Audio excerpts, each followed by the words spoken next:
परमात्मा ने जो भक्ति करनी है तो भगत की तरह रहना पड़ेगा, बुराइयों से भी बचना होगा और एक बहुत ही साधु भाव में रहना पड़ेगा, किसी की आत्मा नहीं दुखावे। ठीक है, आपको धीरे धीरे सेट होने में टाइम लगेगा, जैसा भी जिसका व्यवसाय है अब वर्तमान में उसमें एक साधुता लाओ। जैसे कोई मजदूर है, सेवा कर रहा है किसी के और भगत हो गया, तो वो तन मन धन से सेवा करे उस मालिक के उसमें, क्योंकि वहाँ से उसने रोटी मिल रही है। और फिर परमात्मा ऐसी प्रेरणा करेगा उस मालिक के अंदर, देख भगत आदमी होते ऐसा हो भाई, कोई चीज़ पड़ी रहो घर में, उसके लिए मिट्टी समझे, चाहे पैसा हो चाहे सोना हो, कुछ भी हो, अपनी मिली हुई 2 रोटी यानी 2 जो दिहाड़ी मिलती है उसमें संतोष सब्र करके देखा कितनी इज्जत बनेगी उसकी, और कितनी विनम्रता और उसके प्रति सद्भावना और उसका आदर बनेगा उस मालिक के हृदय में। इसी प्रकार अगर आप मालिक हैं, भगत हैं, आपके यहाँ कोई सेवादार सेवा करता है, उनको अपने बच्चों की तरह समझाए, उनको भगवान के बच्चे समझाए। वो बालक सेवा कर रहे हैं, भगवान के बच्चे हैं, उनको प्यार दे और उनके साथ कोई ऐसा गलत बर्ताव नहीं करे। और फिर कुछ दिनों में उनके दिल में ऐसी भावना होगी, परमात्मा दोनों तरफ रोल करता है, जब हम मालिक के अनुसार चलेंगे फिर उन बच्चों में भी, उन सेवादारों में भी ऐसी भावना भर देगा कि हमारे जैसा नालायक नहीं, इसे ऐसे भले आदमी के घर में राम 19-21 कराएंगे सेवा में, मजदूरी में 21 काम कराया करेंगे भाई। तो इस तरह कितना अच्छा माहौल बनेगा। और हम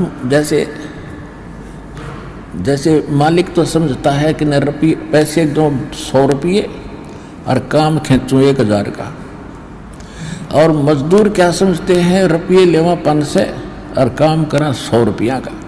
दोनों की नीयत खराब और दोनों दुखी, कर्म भी बिगड़े, टेंशन बनी रहे।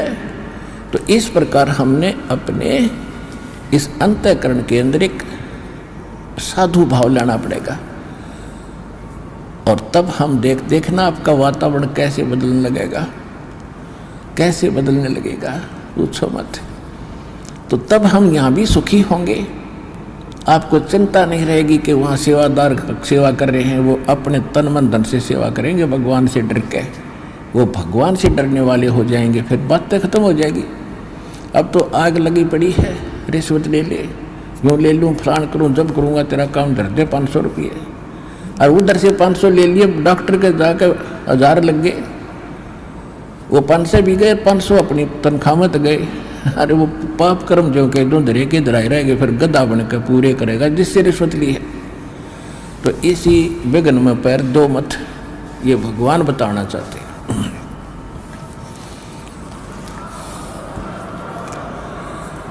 और जब आपको ये ज्ञान होगा ना, जहर दिखाई देगा आपको, और जब आप नेक नीति से चलोगे तो पूछो मत।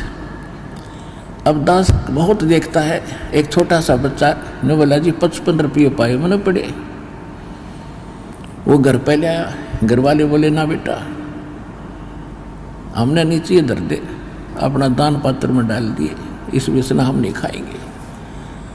अब देख जिसके गिरे थे उसको पुण्य हुआ, अब यहाँ पर भंडारे में लग गए, और वैसे उस पर चौनी खर्च होनी थी कि उसने विधि का पता नहीं, और वैसे कोई और मिल जाता, उसने जाते कहीं घुट्टी लाओ उसके 55 रुपये की, या कितने मांस मिट्टी खाओ उसको और पाप लगाओ। तो इस प्रकार हमारी नीत साबित होगी, भगवान खुश होगा, और जब भगवान खुश होगा तो फिर कमी नहीं रहेगी। हमने परमात्मा को प्रसन्न करना है, और परमात्मा प्रसन्न होगा तो फिर कमी किस चीज की, फिर तो क्या बताते हैं परमात्मा, साईं इतना दीजियो जामे कुटुम समावे, हम भी भूखे ना रहे, अतिथि न भूखो जावे। इससे अधिक मांगना इस काल की जेल में हमारी महामूर्खता है कि इतना ही मांग लो बस तुम, इसमें सब कुछ मिलेगा, क्योंकि ये कलयुग है। और कलयुग में मशीनरी जरूरी होगी, तो आप इतना ही मांगो जा में कुटुंब समावे, यानी रिक्वायरमेंट ऑफ द फैमिली, परिवार की आवश्यकताएं ये है जा में कुटुंब समावे, और हम भी भूखे ना रहें और अतिथि न भूखा जाए।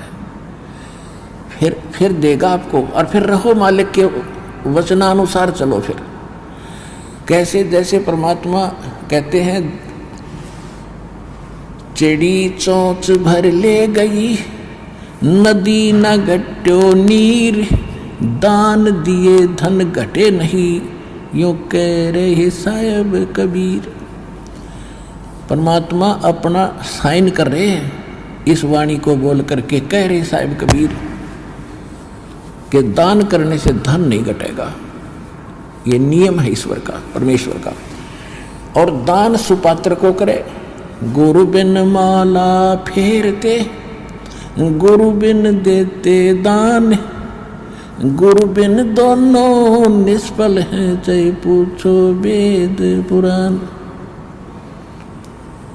देते को हर देत है, जहां तहां से आण, अण देवा मांगत फिरो, फिर साहिब सुने ना कान। अब परमात्मा ने एक भूमिका करके दिखाई हमारे को कि साईं इतना दीजियो जिसमें कुटुंब समावे। एक धानक, एक जुलाहा, सुबह से लेकर शाम तक एक बारीक बारीक तार इकट्ठे करके धागे और कपड़ा बुनता है। एक दिन में मुश्किल से भी 5 फुट 10 फुट बना पाता है, 5 फुट 4 फुट, और बहुत लंबा सैकड़ों फुट का तार वो थान बनाना पड़ता है, ताना बनाते थे। वो हफ्ते में पूरा होता। उसकी जो मेन ताना मालिक को मिलता, उसमें से अपने परिवार के लिए जो आवश्यक सामग्री थी, खाद्य पदार्थ लाते, और शेष बच जाते उसको सत्संग और भंडारा में लगाया करते थे। इस प्रकार परमात्मा हमें उदाहरण देते हैं कि इस लोक में आप भगवान की भक्ति अवश्य करो, पूर्ण संत से प्राप्त करके, फिर परमात्मा एक्शन में आवेगा। और वैसे आप ये फार्मूले अपनाओगे तो सफल नहीं हो पाओगे, क्योंकि फिर आपके साथ काल रहेगा, ये मन है, और केवल वर्क डन मिलेगा आपको।